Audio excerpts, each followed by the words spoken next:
ದೇವಪಂಕ್ತಿಯಲ್ಲಿ ಗುರುತಿಸಿಕೊಂಡಂತಹ ಗಂಧರ್ವರಲ್ಲಿ ವಿದ್ಯಾಧರರು ಎನ್ನುವರು ಜ್ಞಾನ ವ್ಯವಹಿನಿಗೆ ಸರಿಯಾದ ರೀತಿಯಲ್ಲಿ ವ್ಯವಹಾರ ಮಾಡುವುದಕ್ಕೆ ಇರುವವರು.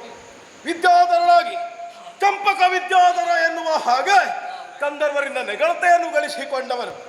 ಸುರಪನ ಆಣತಿಯ ಹಾಗೆ ಕಾಶಿ ದೇಶವನ್ನು ಅದೃಶ್ಯನಾಗಿದ್ದುಕೊಂಡು ಕಾಯ್ದುಕೊಂಡು ಬರಬೇಕು ಅನ್ನುವ ಹಾಗೆ ಈ ವಿಷಯಿಕವಾಗಿ ಯೋಚನೆ ಮಾಡಿದರೆ ನಮಗೂ ನೆನಪಾಗುವುದಿಷ್ಟೇ. ಯಾಕೆ ಇಂತಹ ಮಹತ್ವ ಹೊಣೆಗಾರಿಕೆ ಸಿಕ್ಕಿತು? ಮದೋವಸ ಎನ್ನುವಂತಹ ಸತ್ಯನು ನಾನು ಹೊಂದಿದೆ, ಪುತ್ರ ಸಂತಾನ ಹೊಂದಬೇಕು ಅನ್ನೋ ಭಾವ ನಮ್ಮಲ್ಲಿ ಇತ್ತು. ಆದರೆ ಒಂದು ಅವಕಾಶ ಲಭ್ಯವಾದದ್ದು ಹೇಗೆ? ಶಾಪಗ್ರಸ್ತರಾದಂಥ ಲಕ್ಷ್ಮೀದೇವಿಯ ಹಯ ರೂಪದಿಂದ ಭೂತಲದಲ್ಲಿ ತಪಸ್ಸನ್ನಾಚರಿಸಿ ಹರನ ಅನುಗ್ರಹವನ್ನು ಪಡೆದು ಹರಿಯು ಹಯ ರೂಪದಲ್ಲಿ ಬಂದು ಸೇರಿದವಾಗ ಉದಿಸಿದ ಮದುವೆ ಏಕವೀರ ನಾಮಕ, ಅರ್ಥಾತ್ ಕಾಶಿಯಲ್ಲಿರುವ ಹುಡುಗ ಆ ಮಗುವನ್ನು ಎತ್ತಿ ತಂದು ಇಂದ್ರನ ಸಮ್ಮುಖದಲ್ಲಿ ಹೇಳುವಾಗ ಇದು ನಿನಗೆ ಸಂಬಂಧಪಟ್ಟದ್ದಲ್ಲ, ಹರಿಗೆ ಸಂಬಂಧಪಟ್ಟದ್ದು ಅಂತ ಹೇಳಿದರು. ಯಾವಾಗ ನಾನು ಆ ಮಗುವನ್ನು ಎತ್ತಿಕೊಂಡೆನೋ ಪಾಲಕನಾಗುವ ಅಧಿಕಾರ ನಮಗೆ ಸಿಕ್ಕಿತು. ಆ ಕಾರಣದಿಂದ ಅದೃಶ್ಯವಾಗಿದ್ದುಕೊಂಡು ಕಾಶಿ ರಕ್ಷಣೆ ಮಾಡುತ್ತವ ಅನ್ನುವ ಹಾಗೆ ಅವನ ಆಜ್ಞೆ. ಈಗ ನಮಗೆ ಬಂದ ಸುದ್ದಿಯೇನು? ಪ್ರಜೆಗಳು ಗಾರು ಗೆಳಿಸುವ ಕಾರ್ಯ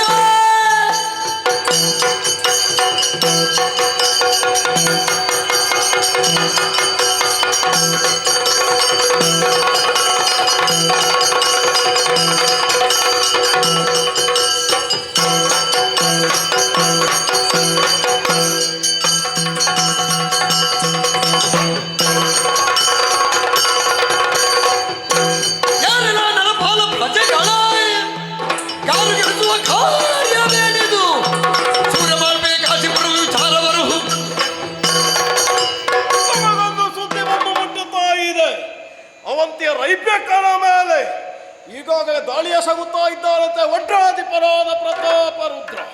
ಪ್ರತಾಪ ಸೇನದ ಏನೋ ಇರಲಿ, ಅವನ ಉನ್ನತಿಗೆ ಎನ್ನುವುದು ದೌಷ್ಟ್ಯದ ಪ್ರಭಾವದಿಂದ ಹೆಚ್ಚಾಗುತ್ತಾ ಇದೆ. ಎಲ್ಲಿಯಾದರೂ ನಾಳೆಯ ದಿವಸ ಕಾಶಿಯ ಮೇಲೆಯೂ ದಾಳಿ ಮಾಡಿಯಾನು ಅವನಿಗೆ ವಿಶ್ವನಾಥ ಇದ್ರೆ ಏನಾಯಿತು ಅಥವಾ ಪರಮೇಶ್ವರ ಇದ್ರೆ ಏನಾಯಿತು, ಅವನು ದಾಳಿ ಮಾಡುವವನೇ. ಆ ಕಾರಣದಿಂದ ಅವನಿಗೆ ಉತ್ತರ ಕೊಡುವುದಕ್ಕೆ ಸಾಗುತ್ತಾರೆ ನೋಡುವ.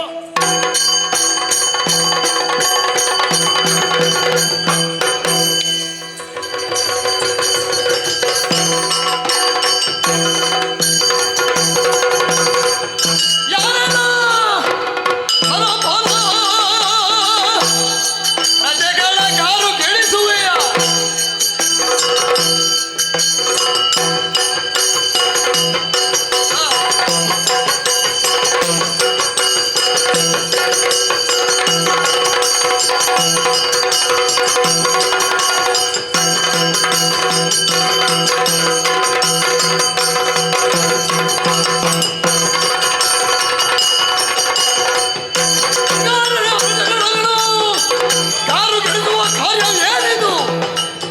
ಸೂರ್ಯ ಮಾಳ್ಪೆಯ ಕಾಶಿಪುರದ ವಿಚಾರ ಅರುಹಯ್ಯ. ಅಧಿಪತಿ ಕರದಲ್ಲಿ ಕರವಾಲ ಹಿಂದೆ ಸೇನಾ ಸಮೇತರಾದ ವಿಷಯ ಏನೋ ಇದು ದೌಷ್ಟ್ಯ. ರೈಬ್ಯಕರ ಮೇಲೆ ದಾಳಿ ಮಾಡಿದ್ಯಾ?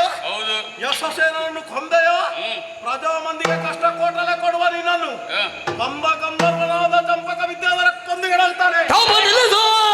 ವಟಪುರ ಪ್ರತಾಪರುದ್ರ ಎನ್ನ ಪ್ರತಾಪರುದ್ರ ಪ್ರತಾಪರುದ್ರನು ಪಾಪಿ ರೈಪ್ಯಕರನು ಸಚಿವನ